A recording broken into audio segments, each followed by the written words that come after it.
Is the Dark Crown actually usable if you don't max it out? Today we're going to come in with a level 21 Dark Crown, and the results won't surprise you.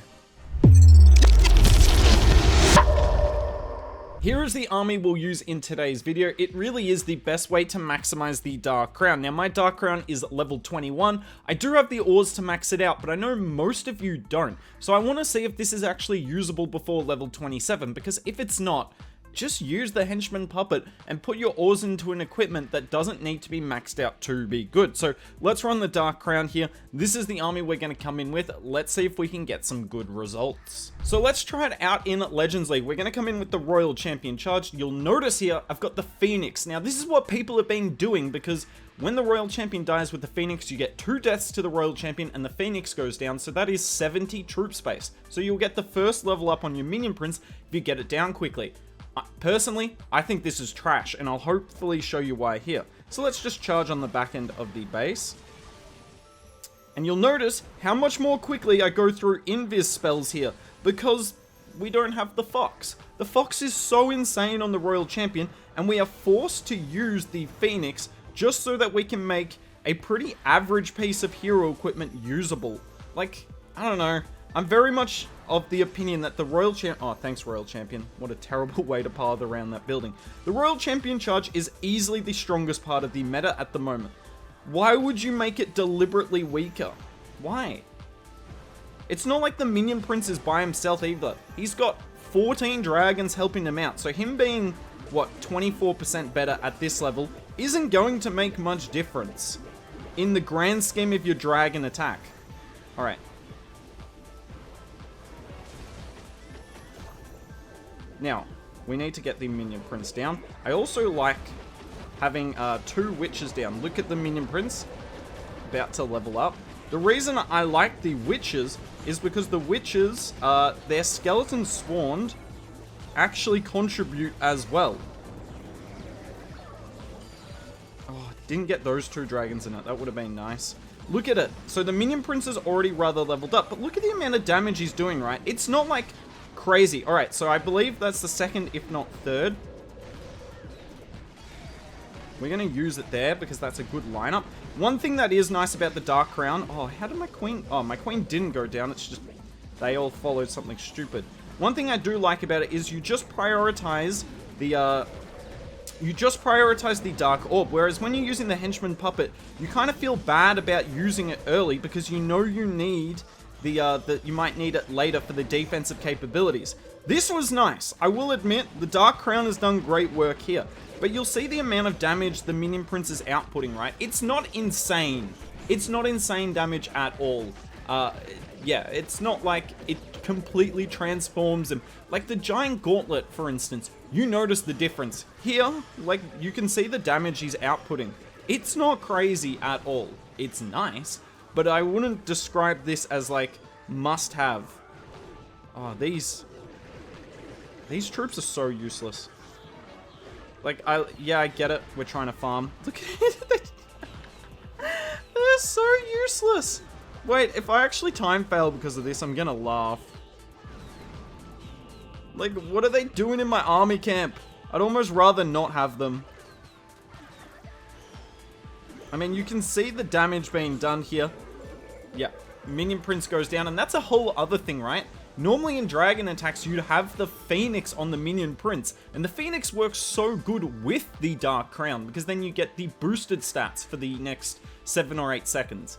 But you're kind of forced to run the Owl now, and that doesn't give you any boost after the life. Now, if you're wondering why I'm talking it down a bit, I did do 2 war attacks, right? And neither of them got 3 stars. I did it with this attack strategy. I tried to show it off to be good, but what I found is that the Royal Champion charges are so difficult. Let's jump into this replay here, and you'll see the amount of value the Royal Champion charge gets. Now, I do mess up a couple of invis, and it is like a maxed out base, but still, look at this, right? Well, just 2 times it. I'm burning through the invis spells here so quickly. And I'm not getting anywhere near the Town Hall. We actually don't get the Town Hall here. I should have invis for the Royal Champion to go towards it, but I didn't know that Tesla would be there. That Tesla was kind of crucial for the defender. And here's the other thing, right?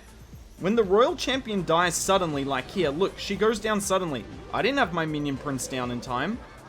I did not have the Minion Prince down in time. Definitely a skill issue. I know I'm going to get flamed for this. Definitely a skill issue.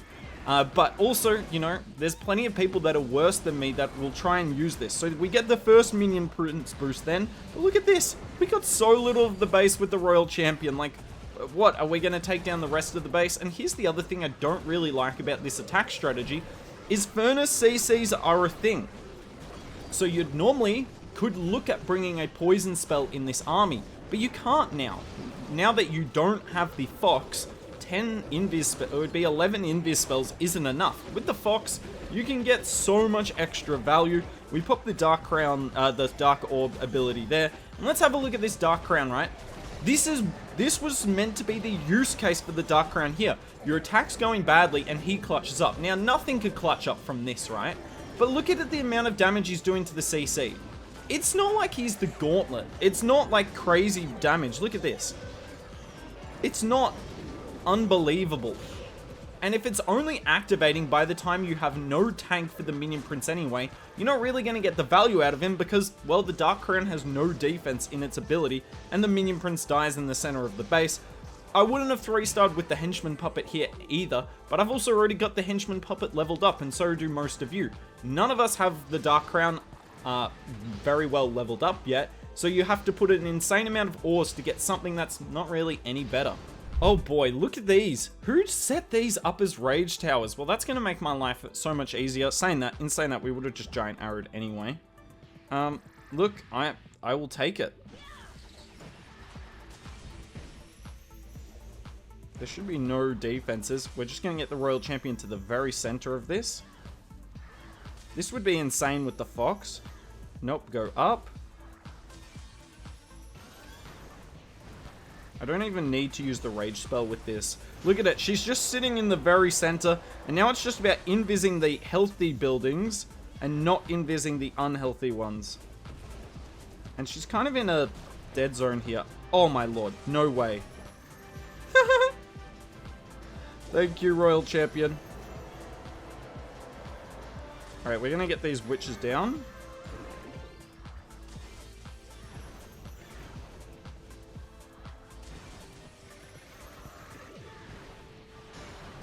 Alright, these witches are going to start going down here.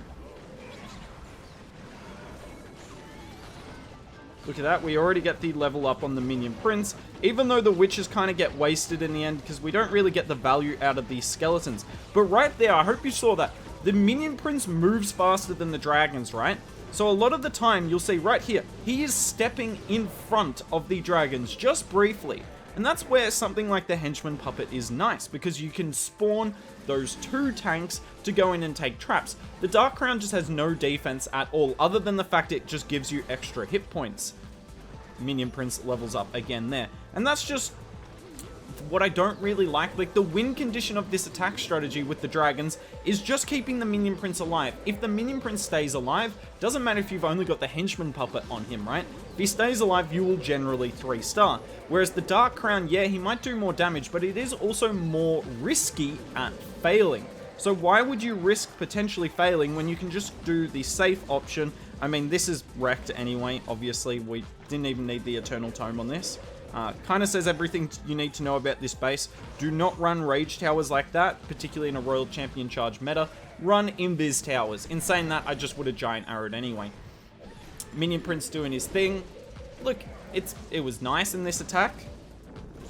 But am I like over the moon? No. Tell you what though, oh my word. They're so useless. So useless.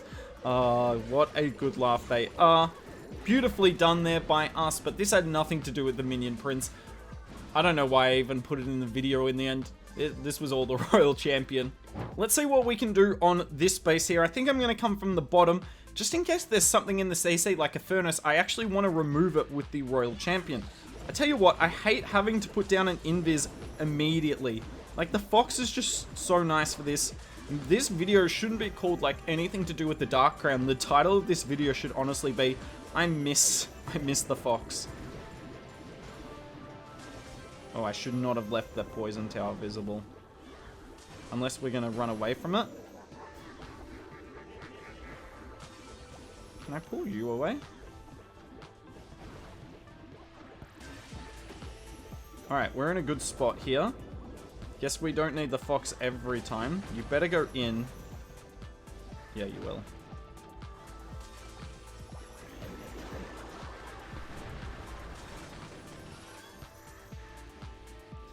Oh my lord, what a bad timing on the haste vial.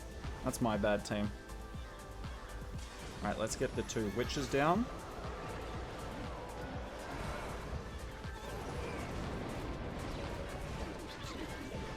Alright, look at that. We should get the boost any second now.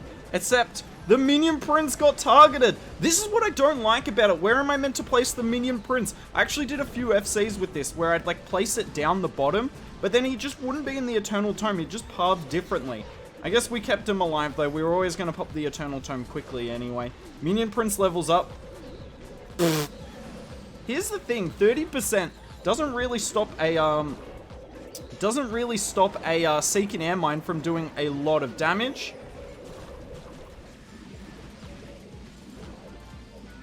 Look, he did better probably than the Henchman Puppet would have done at that point in time. Throughout the battle though, obviously the Henchman Puppet would have been better. We would have popped it immediately to save hit points, or we would have been doing more damage straight from the start. Yet again, chat, right. I'm not the best player with this attack strategy. You guys can tell that. I double failed in war. But like, it's just not that good, and you have to sacrifice so much for it to be better. Sacrificing the fox. I'm bringing the witches to try and help it. I don't think that worked in this video though. I think if I did this again, I'd just bring an extra dragon. It did work in some FCs, didn't work in this video. Like, I am sacrificing a bit of the attack, and I'm gonna be honest, I don't think it's worth it. And I'd be keen to see if players like Stars are using this, because I personally don't think so. We still get the 3-star in the end. Obviously, this attack strategy is still ridiculous. I didn't use one of the deck collectors effectively the whole video. I mean, somehow it's more useless than the Dark Crown, which is saying something.